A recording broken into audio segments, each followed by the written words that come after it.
ఓం సహనావవతు సహనౌ భునక్తు సహ వీర్యం కరవావహై తేజస్వినావధీతమస్తు మా విద్విషావహై. ఓం శాంతి శాంతి శాంతి. ఓం సదాశివసమారంభాం శంకరాచార్యమధ్యమాం అస్మదాచార్యపర్యంతాం వందే గురుపరంపరాం. ఓం సర్వవేదాంతసిద్ధాంత గోచరం తమగోచరం గోవిందం పరమానందం సద్గురుం ప్రణతోస్మ్యహం. హరి ఓం. నిన్న 31, 32 పూర్తి చేశాం.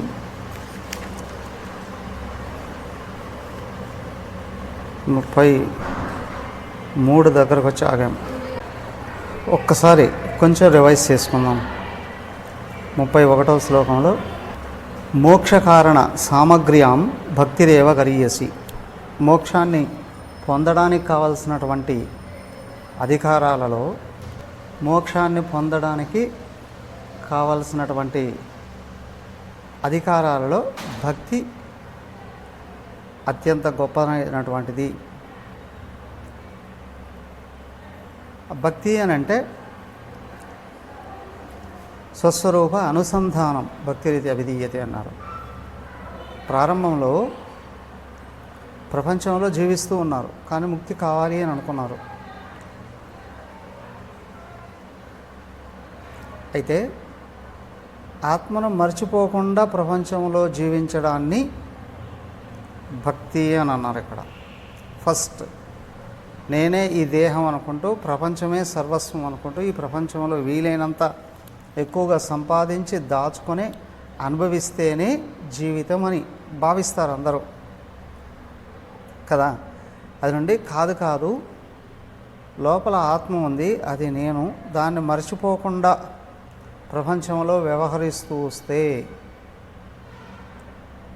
దేనికోసమయ్యా? ఆత్మ కొరకు. మానవ జన్మ వచ్చింది ఆత్మతత్వాన్ని పొందడం కొరకు. కాబట్టి నేను ఆత్మను అనుసరిస్తూ, అంటే ఆత్మను మర్చిపోతే దేహభావం వచ్చేస్తుంది. దేహభావం వచ్చేసిందా జనన మరణాలకు లోనవుతాడు. జనన మరణాల నుంచి బయటపడాలి అంటే ఆత్మను అందుకోవాలి. ఆత్మను అందుకోవాలి అని అనుకుంటే జీవితాన్ని ఆత్మకు అనుగుణంగా మలచుకోవాలి అంటే ఆత్మను నేనను గుర్తుంచుకోవాలి. సో శరీర మనోబుద్ధులు పనులు చేస్తూ ఉన్నాయి, నేను దాన్ని గమనిస్తూ ఉన్నాను. దీన్ని భగవద్గీత 4వ అధ్యాయంలో అతి అద్భుతంగా ఒక శ్లోకం చెప్పాడు భగవంతుడు. కర్మణి అకర్మయ పశ్యేత్ అకర్మణి చ కర్మయ అని.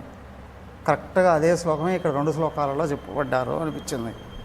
ఏంటి అంటే, శరీర మనోబుద్ధులు పనులు చేస్తూ ఉంటే నేను సాక్షిగా చూస్తున్నాను, నేను ఏమీ చెయ్యట్లేదు, ఈ భావాన్ని పెంపొందింపజేసుకోవడం ఏదైతే ఉందో ఇది మొదట భక్తి అని అన్నాం.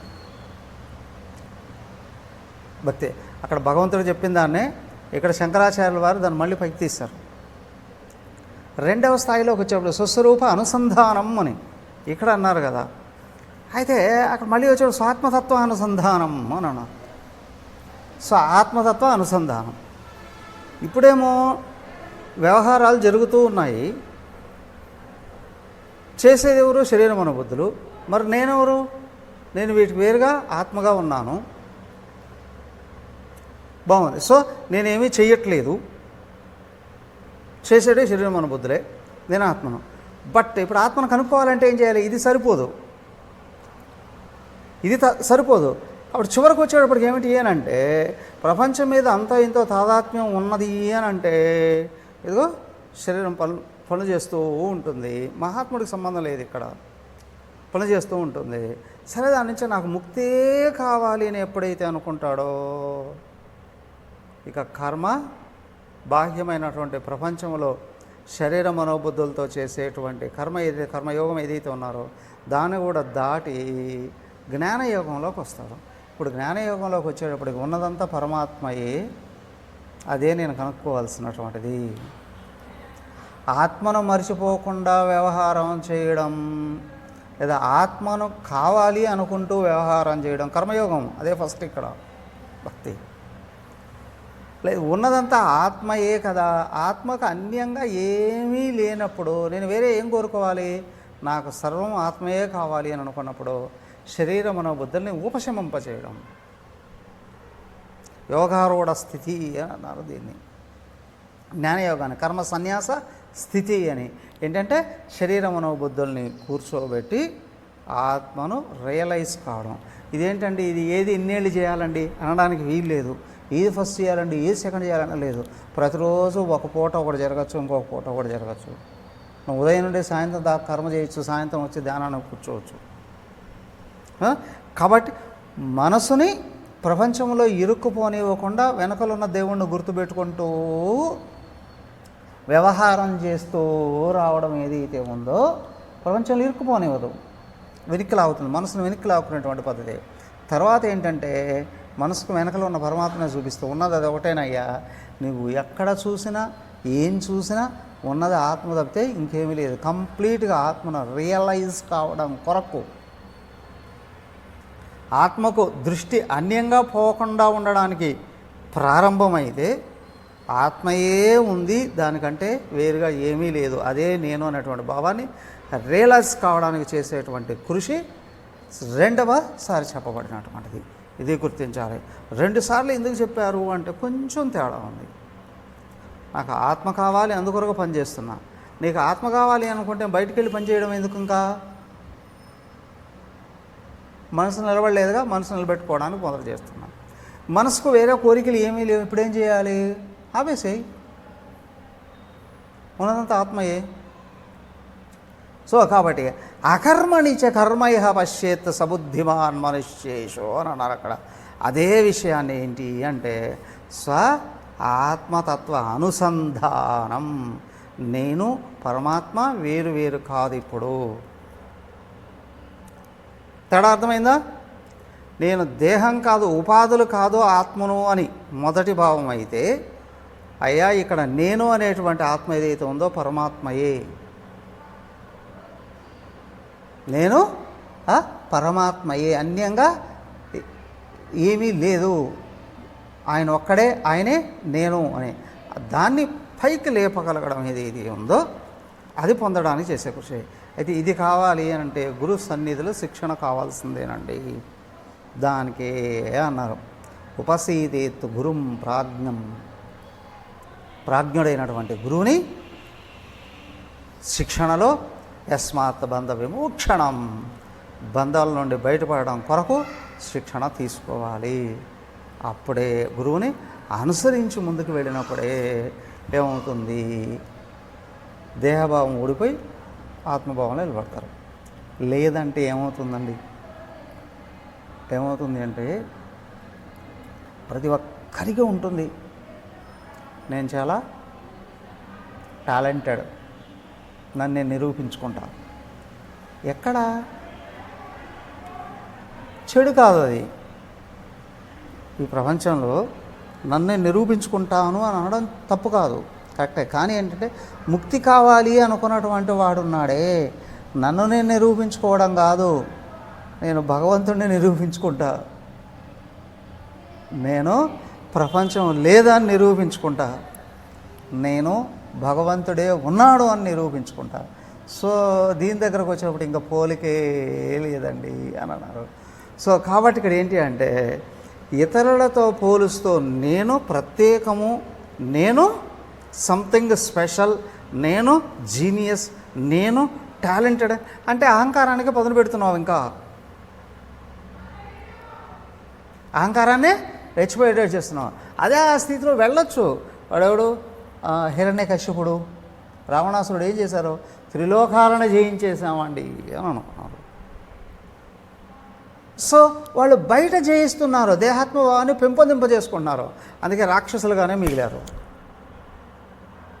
దానికి ఈశావాస్య ఉపనిషత్తులో చెప్తారు, అయ్యా ఈ ప్రపంచంలో కేవలం కర్మను ఆచరించేటువంటి వాడు కటిక చీకట్లోకి వెళ్ళిపోతాడు, కేవలం జ్ఞానాన్ని పట్టుకున్నవాడు ఇంకా కటిక చీకట్లోకి వెళ్ళిపోతాడు, అద్భుతమైనటువంటి భక్తిని పట్టుకున్నవాడు వాడు కూడా చీకట్లోనే పడిపోతాడు అని అన్నారు. ఇదేంటండి, కర్మకాండ అనుసరించేవాడు పోతాడు, సత్కర్మలు చేసేవాడు పోతాడు అంటున్నారు, భక్తుడు పోతాడు అంటున్నారు, మరి జ్ఞాని పోతాడు అంటున్నారు.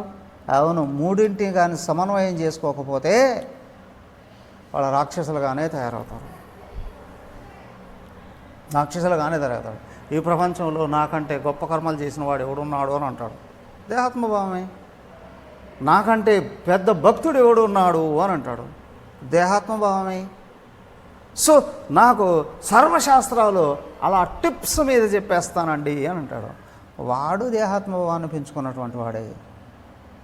సో కాబట్టి ఇక్కడ ఏంటి ఏనంటే, నువ్వు బుద్ధిలో టాలెంట్స్ను పెంచుకున్నా, మనసులో ఉపాసనను పెంచుకున్నా, అది నువ్వు నీకు ఇష్టమైన దేవుడిని ప్రత్యక్షం చేసుకున్న వరాలు పొందినప్పటికీ కూడా, లేదా ప్రపంచంలో అద్భుతమైనటువంటి కర్మలు చేసినప్పటికీ కూడా లోపల దేహాత్మభావంగానే కరిగిపోకపోతే ముక్తి లేనే లేదు.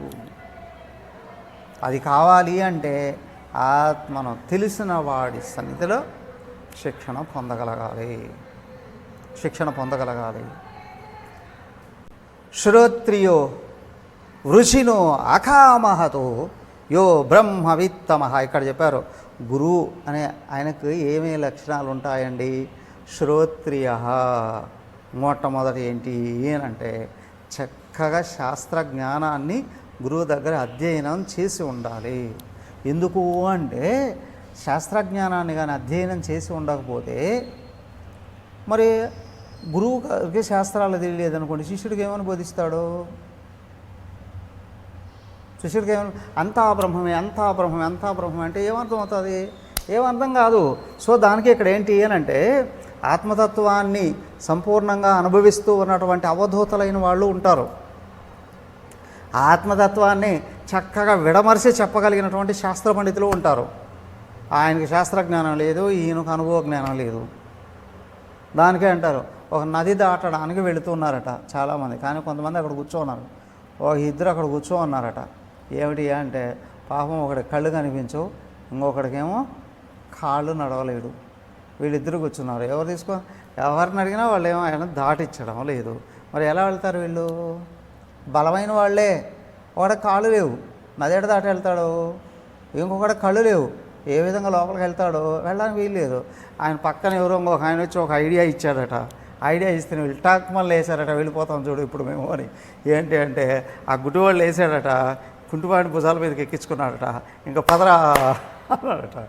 ఆ పైన ఉన్నవాడు వాడికి కళ్ళు కనిపిస్తున్నాయి, వాడు దారి చూపిస్తున్నాడు, కింద ఉన్నవాడు కాళ్ళు నడవగలడు, వీడు నడుచుకుంటూ వెళ్ళిపోతూ ఉన్నారు. ఏమండి అలాగే ఇక్కడ కూడా మనం పట్టుకొని వెళ్ళిపోవచ్చా అంటే ఇక్కడ కుదరదు. అవునా? దానికి ఏంటి అంటే కాళ్ళు రెండు ఉండాలండి. అవునా? కాళ్ళు రెండు ఉండాలండి. దానికి ఏంటంటే మొట్టమొదటి అసలు గురువు గారే ఆత్మ నేనని తెలిసి ఉండాలి. రెండోది ఏంటి ఏనంటే ఆత్మను అందుకోవడానికి వచ్చినటువంటి శిష్యుడికి బోధించే శాస్త్రజ్ఞానం ఉండాలి. ఎలా అండి? పండితుడు ఏం చెప్తాడు? ఆత్మ ఎంత గొప్పది అని రకరకాలుగా వర్ణనలు చేసి చూపించవచ్చు, కానీ అతనికి అనుభవం లేదు. చక్కెర చాలా బాగుంటుంది అని ఎంత దాని గురించి ఉపన్యాసం ఇచ్చినా టేస్ట్ తెలుస్తుందా? ఏదో ఒక చిన్న గడ్డ తీసి నోట్లో వేస్తే తెలిసిపోతుంది వెంటనే చక్కెర అని కదా. అలాగే ఏంటి ఏనంటే నేనే అది అనే భావంలో ఉండి నువ్వే అది అనే బోధించేవాడు ఎవడైతే ఉన్నాడో, సో కాబట్టి నేనే అది అంటే అనుభవం, నువ్వేనయ్యా అది. ఎలా? శాస్త్రజ్ఞానం ద్వారా ఇలా చక్కగా అద్భుతంగా శాస్త్రాన్ని వర్ణన చేస్తూ దేహ మనోబుద్ధులకు అతీతంగా ఉన్న ఆత్మ నువ్వైనావు అనేటువంటి విషయాన్ని స్పష్టంగా ఎవరైతే తెలియపరుస్తూ ఉన్నారో వాళ్ళు గురువు అండి. శాస్త్రజ్ఞానము ఉండాలి, అనుభవ జ్ఞానము ఉండాలి. ఈ రెండు శ్రోత్రియో అంటే శాస్త్రాన్ని బాగా అధ్యయనం చేసి ఉండాలి. ఔరుజీనా, ఇంకేంటి అంటే శాస్త్రం చెప్తుంది అంతా భగవంతుడే అని. నీకేం కావాలయ్యా ప్రపంచంలో? ఇంకా ఏమేమో కావాలి. అర్థం కామం మీద ఆసక్తి ఉంది అంటే డబ్బులు సంపాదించాలి, భోగాలు అనుభవించాలి అని ఈ రెండు ఉన్నాయి కదా, అవి రెండు కోరికలు ఉంటే దానికోసం ప్రయత్నం చేస్తాడు. ఔరుజీనా, అవి పొయ్యి ఉండాలి లోపలే. దీని ఏమంటే వృజిన అంటే పాపరహితుడు, పాపం ఏదో కాదు, దేహాత్మ భావమే. లోపల ఉన్నటువంటి కారణ శరీరంలో ఉన్నటువంటి అజ్ఞానం ఏదైతే ఉందో అదే పాపం. పతతి ఇది పాపహ అన్నారు. కింద పడేసేటువంటిదండి. ఏ కింద పడేస్తుందండి? ఆత్మ పైన ఉంది, అదే మర్చిపోయి దేహం నేను అని అనుకోవడం, అదే పతనం, ఇదే అజ్ఞానం, అదే పాపం. సో ఇదేమిటి అంటే నేను దేహము అని అనుకోవడమే పరమ పాపం అండి. మహాపాతకం ఏదయ్యా? నేను దేహము అని అనుకోవడమే. అది రానియకుండా చూసుకోగలగా, అది పోయిన వాడ ఉండాలి. అకామహతః, అర్ధకామాల మీద కోరికలు పోయి ఉండాలి. యహ బ్రహ్మవిద్భవః, అతడు బ్రహ్మవిదుడండి అని. ప్రపంచంలో ఎప్పుడు ఎక్కడ ఎవరు ఏ పనులు చేస్తూ ఉన్నా ఏమొస్తుంది నాకు అనే ఆలోచన ఉంటుంది. అవునా? ఏం రాకపోతే నేను ఎందుకు చేస్తా, నాకేంటి లాభం? అవునా? ప్రతిఫలం లేకపోతే ప్రాతిపదికే లేదండి. నిజమే. మరి గురువుగారు ఎందుకు చేస్తారు? ఆత్మతత్వంలో నిలబడి ఉన్నటువంటి వాడు ఏం చేస్తాడు అంటే ఎదురుగా వచ్చిన ప్రతి ఒక్కడు అజ్ఞానం నుండి ధరించి జ్ఞానంలోకి వెళ్ళాలి అని కోరుకుంటాడు.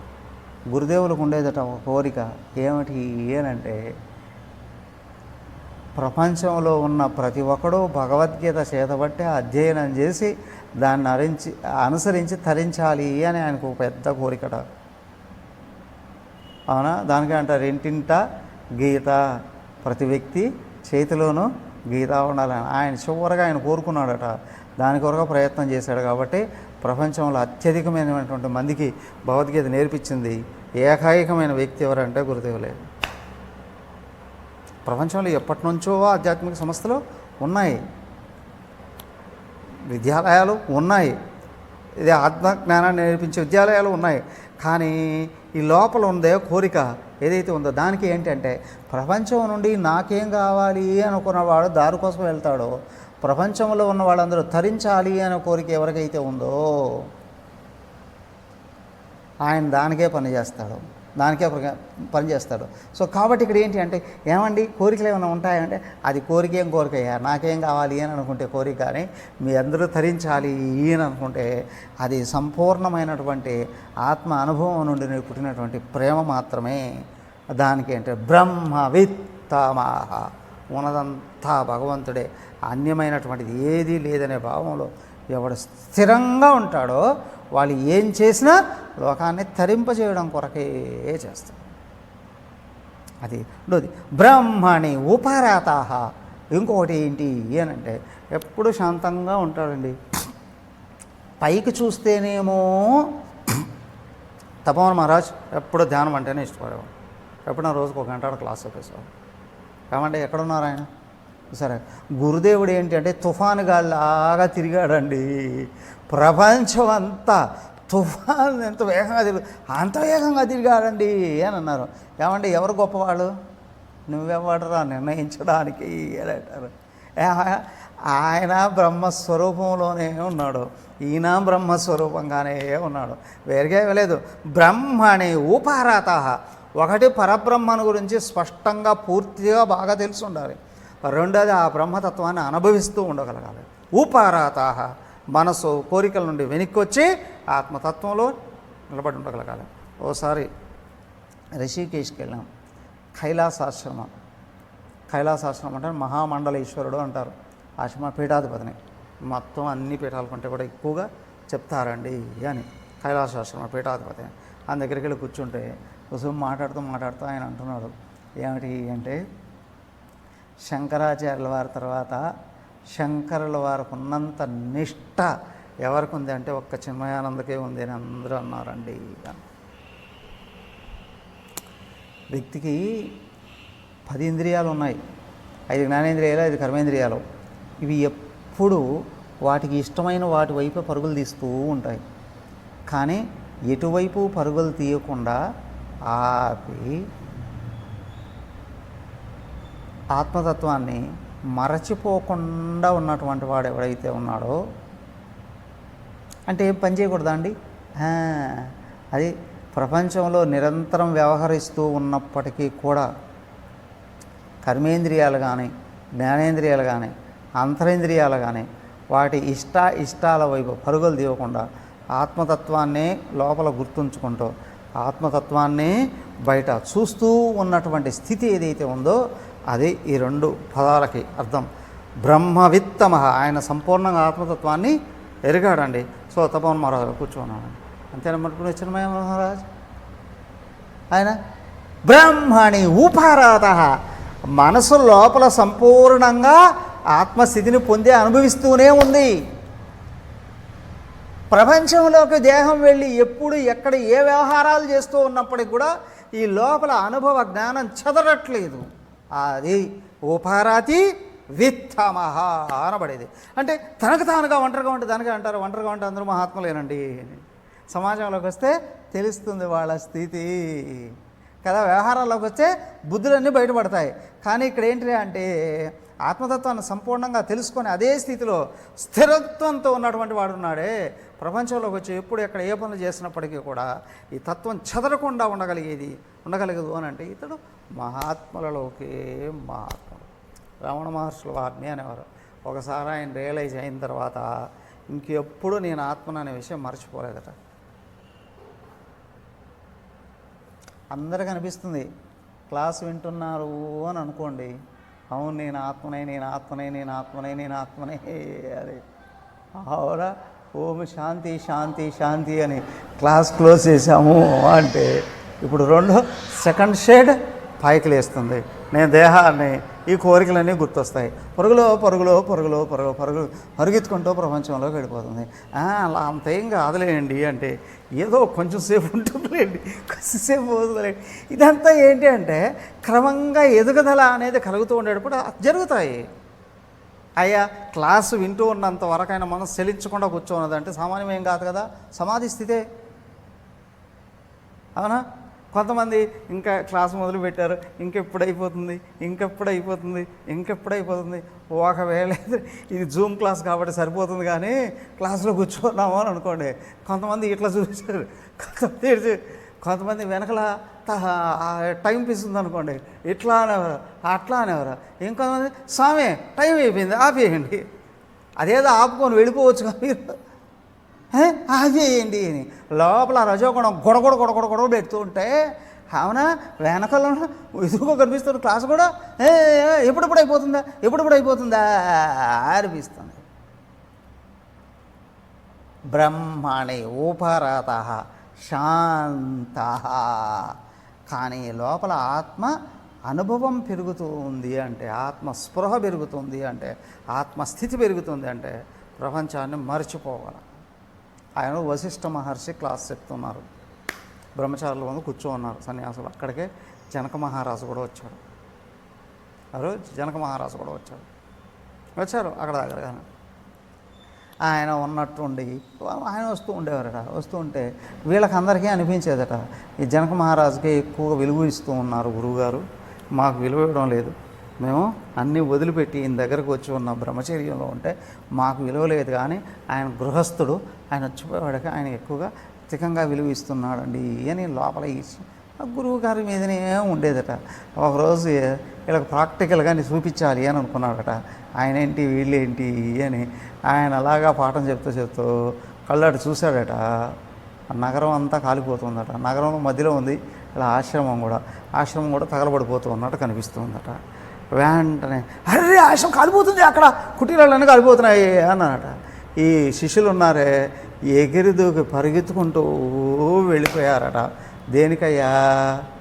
అదే వాళ్ళ కౌపీనాలు నారవస్త్రాలు అవి ఉంటాయి కదా, వాటిని రక్షించుకోవడానికి పరిగెత్తుకుంటూ వెళ్ళారట.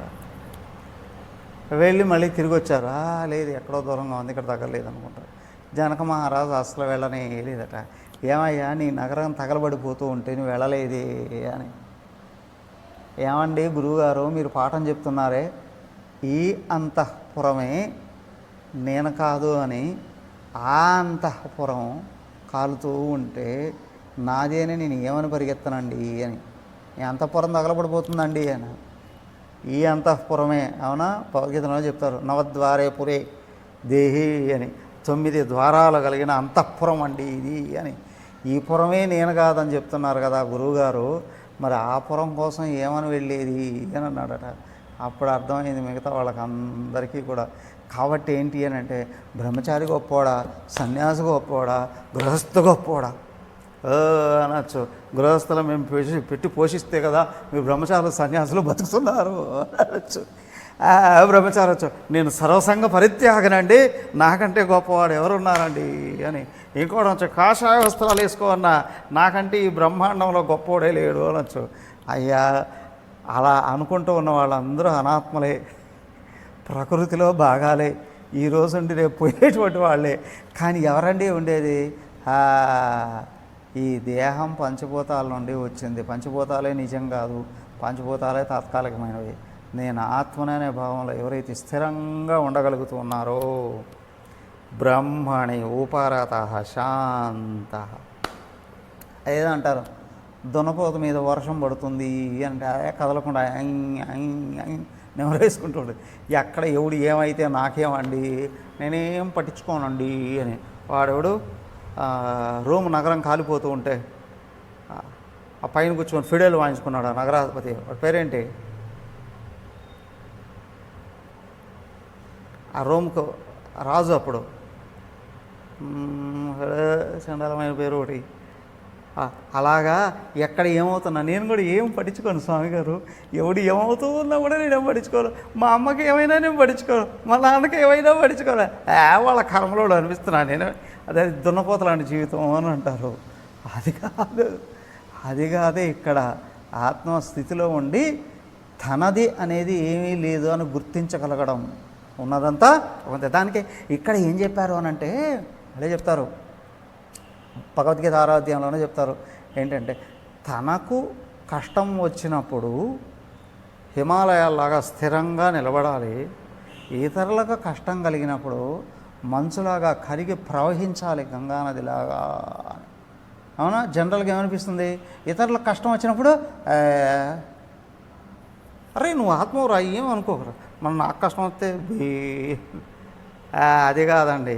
నీ కష్టం వచ్చినప్పుడు స్థిరంగా నిలబడి, ఇతరుల కష్టాలు వచ్చినప్పుడు కష్టాలని తొలగించడానికి ప్రయత్నం చెయ్యి.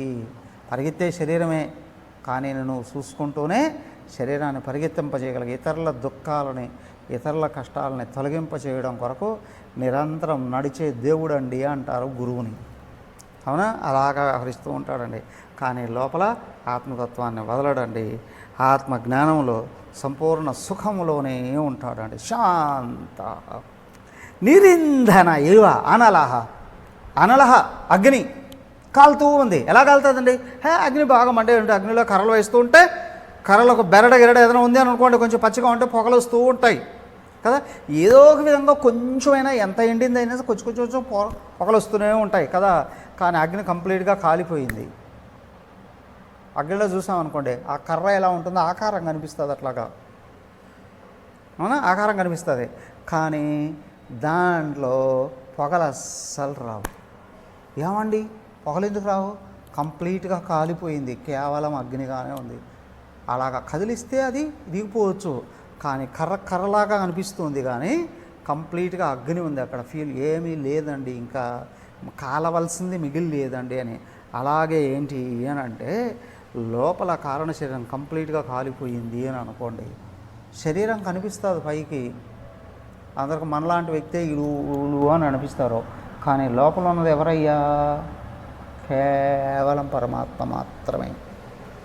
అజ్ఞానం లేదు ఇంకెక్కడ. బయట నుంచి చూసే వాళ్ళకి అక్కడ చూడండి, కర్రలాగా కనిపించిన అక్కడ ఉన్నది అగ్ని మాత్రమే. అలాగే బయట నుండి చూసే వాళ్ళకి మనలాంటి వ్యక్తిగా కనిపించిన అక్కడ ఉన్నది కేవలం ఆత్మస్వరూపమే.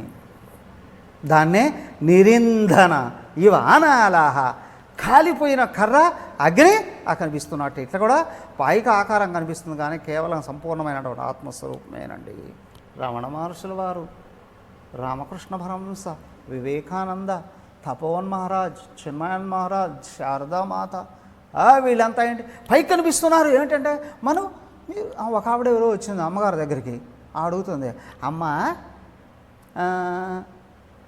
మీకు మాకు తేడా ఏంటి?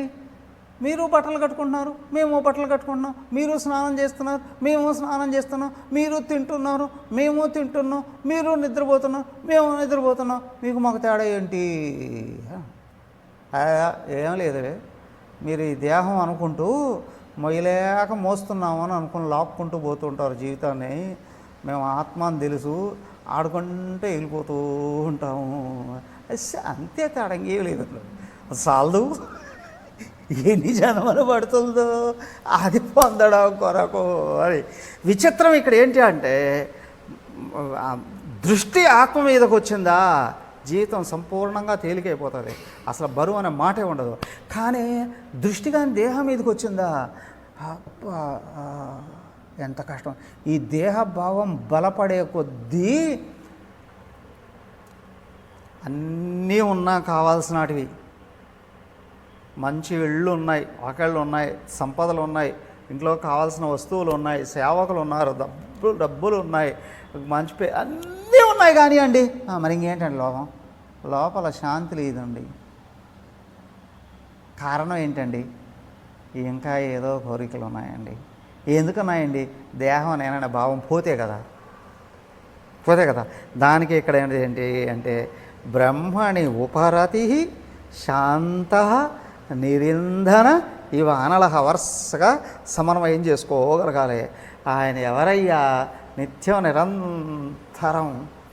అయ్యా మా గురువుగారికి బెడ్ ఉంటుందండి. ఎలా ఉంటుంది? ఇప్పుడు తలుచుకుంటే ఒళ్ళు గగురు పొడుస్తుంది. అమ్మగారు ఆశ్రమంలో ఒక చెక్క మంచం అవుతుండేది. చాప వేసుకొని ఒక పల్సిన బెడ్షీట్ వేసుకొని అటు పడుకునేవారు. దాని మీద ఎలాగా పడుకునేవారు అస్సలు అర్థమయ్యేది కాదు. ఒకరోజు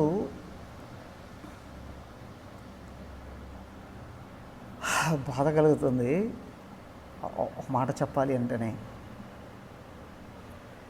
పూర్తిగా సన్నం అయిపోయినారు అమ్మగారు. దాని మీద ఏదైనా కొంచెం మెత్తగా ఉండేటట్లు ఇవయ్యా, చర్మం గుచ్చుకుంటుంది. చాప మీదే పడుకుంటే ఎముకలు లోపల ఉన్నాయిగా, కండరాలు లేవు, ఒట్టి చర్మమే. ఆ చర్మం గుచ్చుకుంటుంది. కొంచెం మెత్తగా ఏదైనా అయ్యా. ఆయన ఎవరో వచ్చారు అమెరికా నుండి, అమ్మగారు కుటీరం చూపించండి అని. అమ్మగారు కుటీరం ఇదేనమ్మా.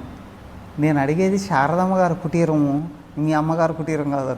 మా అమ్మగారు శారదమ్మ గారేనండి, ఇదిగో శారదమ్మ గారు కుటీరం. ఆయన ఆశ్చర్యపోయి అట్లా నిలబడ్డాడు. అదేంటి అమ్మగారు అమెరికాకు వస్తే, అవునా, వెన్యూ నుండి అదేది అకామిడేషన్ నుండి యజ్ఞశాలకు వెళ్ళడానికి ఫ్లైట్లో వెళ్ళేవాళ్ళు. ఆ ఫ్లైట్ దిగుతూనే యజ్ఞశాల దగ్గరకు వచ్చి ఆ డయాస్ దగ్గర కారు నిలిపితే ఆ కారులోంచి అట్లాగా డయాస్ మీదకి వచ్చి అక్కడ క్లాసులు చెప్పేవాళ్ళు. ఈ పురి గుడిస ఈ పర్ణశాల అమ్మగారిదా. ఎలా ఉంటారు ఇక్కడ? హాయిగా ఉంటారండి. అవునా? ఎలా ఉంటుంది వారి ఆసనం? ఎలా పడుకుంటారండి? ఎక్కడ ఉంటారండి? ఎలా ఉంటారండి తెలుసా? బ్రహ్మణి ఉపరతి. వాళ్ళు ఎక్కడ పడుకుంటారండి? ఎక్కడ గుచ్చుకుంటారండి? పరబ్రహ్మములోనయ్యా. ఎలా ఉంటారండి? శాంతంగా ఉంటారండి. వాళ్ళు ఏం కోరుకుంటారండి? కోరుకోవడానికి లోపల ఏమీ లేవండి, కాలిపోయాయండి. ఇవంతా మాకెట్ట తెలుస్తుందండి? ఒక్కటే గుర్తుంచుకోండి, ఎవడిలో మహత్తు బయటకు వస్తూ ఉందో వాడు ప్రతి ఒక్క జీవిని ప్రేమిస్తాడు, కారణం అనేది లేకుండా. అహేతుక దయా సింధు. అహేతుక దయా సింధు. ప్రతి ఒక్కడు ఇంకొకడి మీద ప్రేమ చూపిస్తున్నాడు అని అంటే ఏదో ఒక స్వార్థ కారణం ఉంటుంది లోపల. నాకు అతనంటే ఇష్టం, ఎందుకండి నా కష్టాల్లో ఆదుకున్నాడండి, నన్ను అర్థం చేసుకుంటాడండి, నన్ను సుఖపెడతాడండి, నాకు కావాల్సినప్పుడు డబ్బులు ఇస్తాడండి, అలాగే నా కార్యక్రమాలు ఏర్పాటు చేసి పెడతాడండి, నా బిజినెస్కి సపోర్ట్ చేస్తాడండి, నేను రాజకీయాల్లో గెలిచేటట్టు చేస్తాడండి, ఏదో ఒకటి ఎక్కడో ఒకట అతను నాకు తోడుపడ్డాడు కాబట్టి నాకు ఇష్టము అని అంటారు. కానీ ఒక మహా గురువే ఏంటి అంటే కారణం లేకుండా ప్రేమించేవాడు ఎవడయ్యా అంటే సాక్షాత్ భగవంతుడే అని. ఆ స్వరూపం, ఆ ప్రేమను ఎవరైతే కొణికిపుచ్చుకొని బయటకు వచ్చున్నాడో వాళ్ళండి మహాత్ములైన వాళ్ళు.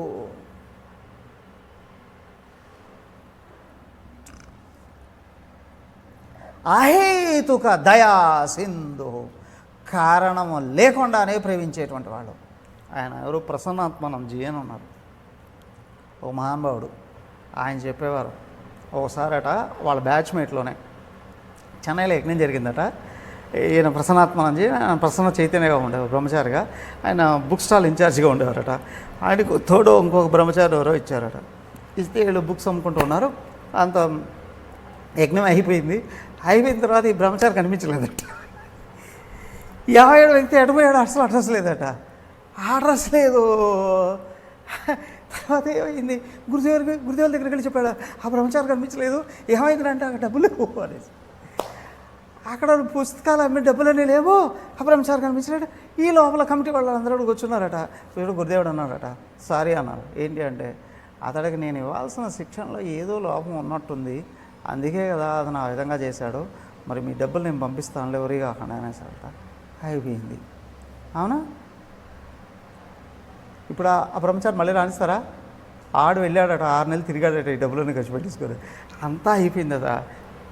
ఏదో చోట ఎప్పుడో కూర్చొని ఉంటే ఏమైంది, గురుదేవులు గుర్తొచ్చారట. గురుదేవులు లెటర్ రాశాడట, నన్ను క్షమించండి గురుదేవు, నాకు ఏమైందో తెలియదు, ఇట్లో ఈ విధంగా నేను ఆ డబ్బులు తీసుకుపోయినా అంతా ఖర్చు పెట్టేశారు, నేను పలానా చోట ఉన్నాను, నీకు కావాలని ఉంది, నాకేమి ఇదేంటంటే ఇదంతా మధ్యలో నడిచిందనమాట.